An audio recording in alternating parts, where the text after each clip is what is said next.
ምርጫ ለአንድ ሀገር መጽናት ያለው ጥቅም ከፍተኛ ነው። ህዝብ የሚመርጣቸው አመራሮች በህዝብ ፍላጎት ላይ ተመስርተው እንዲመሩ፣ ሀገርን በተሻለ መንገድ እንዲያስተዳድሩ የሚያስችል መሰረታዊ ሂደትም ነው። ነፃና ቀጥተኛ ምርጫ ዲሞክራሲያዊ ስርዓትን ያጠናክራል፣ የህዝብን ሉዓላዊነትም ያረጋግጣል ይላሉ የአርባ ምንጭ ከተማ ነዋሪዎች። ምርጫ ለአንድ ሀገር ፋይዳ እንግዲህ ሚናው በጣም የጎላ ነው። እያንዳንዱ ሀገር የየራሱ ምርጫ ስኬጁል ወይም ጊዜ ሰሌዳ አለው።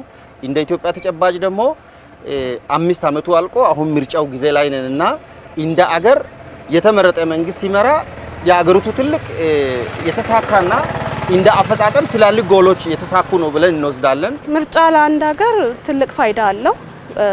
የሀገሪቱን ሰላም ከማስቀጠል አንጻር፣ ከኢኮኖሚ አንጻር፣ ለወጣቱ የስራ እድል ከማስገኘት አንጻር፣ እድገት ከማፋጠን አንጻር በጣም ትልቅ ሚና አለውና ህዝቡ ሲመርጥ ያስተዳድረኛል፣ ያኖረኛል፣ ሀገሪቱን ወደ ለተሻለ አላማ ያበቃታል ብሎ የሚፈልገውን መሪ ነው የሚመርጠውና በጣም ትልቅ ሚና አለው ለአንድ ሀገር ማለት ነው። በምርጫ መሳተፍ ማለት ድምጻችንን ለማሰማት ብቻ ሳይሆን ለሀገራችን የወደፊት ጣፈንታ በኃላፊነት ውሳኔ ላይ መሳተፍ ነው። ስለዚህ ይህንን እድል እንደ ቀላል ነገር ሳንመለከተው በአግባቡ ልንጠቀምበት ይገባል። መብቱን መጠቀም አለበት ነው። ይሄን ዝም ብሎ ማየት የለበትም። አሁን ለምሳሌ እኔ ሌላ ሀገር ብሆን፣ ለምሳሌ እዚህ ጎረቤት ሀገር ብሆን ይሄ እድል አይኖረኝም፣ መምረጥ አልችልም።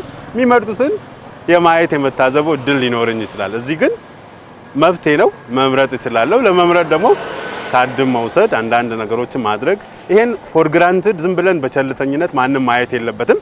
እድል መጠቀም፣ የራሱን የሚበጀውን መንግስት መመስረት፣ መንግስት ሲመሰረት ደግሞ አገር ማቆም ስለሆነ ሁሉም የራሱን ድርሻ መወጣት አለበት ብዬ ነው ማምነው። እንደ አንድ ኢትዮጵያዊ፣ እንደ አንድ ወጣት ምርጫው ላይ መሳተፍ እፈልጋለሁ፣ እመርጣለሁ። የሚመረኝን የሚያስተዳድረኝን መሪ የመምረጥ ግዴታ አለብኝ እንደ ነዋሪ እና እመርጣለሁ።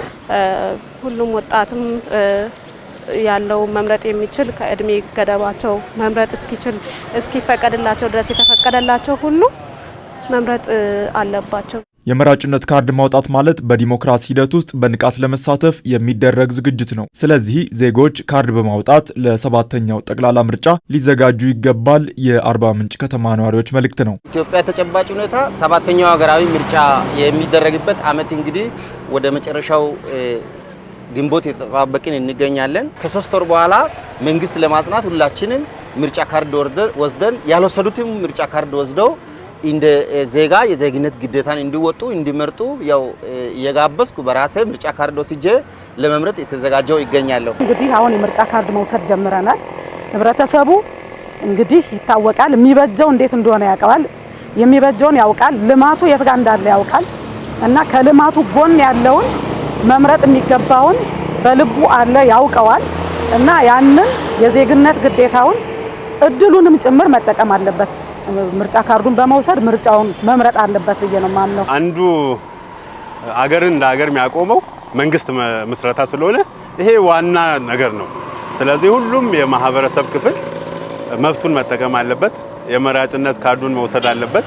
በኢትዮጵያ ብሔራዊ ምርጫ ቦርድ የመራጮች የምዝገባ የጊዜ ሰሌዳ መሰረት በማኑዋልና በዲጂታል አማራጭ እየተከናወነ የሚገኘው ምዝገባ ከጥቂት ቀናት በኋላ መጋቢት 28 ቀን 2018 ዓ.ም ይጠናቀቃል።